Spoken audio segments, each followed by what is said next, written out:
അങ്ങ് തൃശ്ശൂരിലായിരുന്നു കേട്ടോ ഈ ഒരു വെഡ്ഡിങ്. ബ്രൈഡിൻ്റെ വീട്ടിൽ പോയിട്ട് ബ്രൈഡിനെ തപ്പി നടക്കുകയായിരുന്നു കേട്ടോ നമ്മൾ.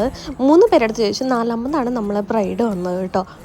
എപ്പോഴത്തതും പോലെ ഞങ്ങൾ ഫസ്റ്റ്, ബ്രൈഡ് സെക്കൻഡ്, അങ്ങനെയായിരുന്നു കേട്ടോ.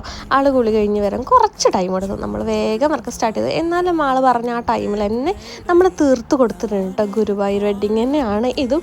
പക്ഷേ ആളുടെ വീട് ഗുരുവായൂർ അടുത്തായതുകൊണ്ട് നമ്മൾ വീട്ടിൽ വെച്ചിട്ടായിരുന്നു കേട്ടോ മേക്കപ്പും കാര്യങ്ങളൊക്കെ. ആദ്യമേ പറഞ്ഞത് സ്കിൻ ടോൺ ആയിരിക്കണം. നമ്മൾ ലിപ്സ്റ്റിക് ഷെയ്ഡൊന്ന് മാറ്റി കൊടുത്തിട്ടുണ്ട് കേട്ടോ. അവസാനം ഒരു ബ്രൈറ്റ് ഷെയ്ഡാണ് ആക്കി കൊടുത്തത്. പിന്നെ പ്രത്യേകിച്ച് കാര്യങ്ങളൊന്നും ആൾ പറഞ്ഞില്ല.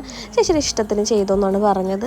നമ്മൾ ഫ്ലവർ നമ്മൾ നോർമൽ പണ്ടൊക്കെ വെച്ച പോലെ ആണ് വെച്ചത്. എനിക്ക് അങ്ങനെ വെച്ച് കൊടുക്കാൻ ഭയങ്കര ഇഷ്ടം. പക്ഷേ എല്ലാവർക്കും റൗണ്ടിൽ വെക്കണം എന്നാണ് പറയാറ്. പക്ഷേ ഇയാളൊന്നും പറഞ്ഞില്ല. അപ്പം നമ്മൾ അങ്ങനെയാണ് വെച്ച്.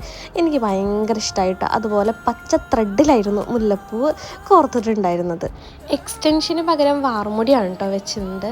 ലാസ്റ്റ് ഔട്ട്പുട്ട് നിങ്ങൾക്ക് ഇഷ്ടപ്പെട്ടോ ഇല്ലെന്ന് പറയണം കേട്ടോ.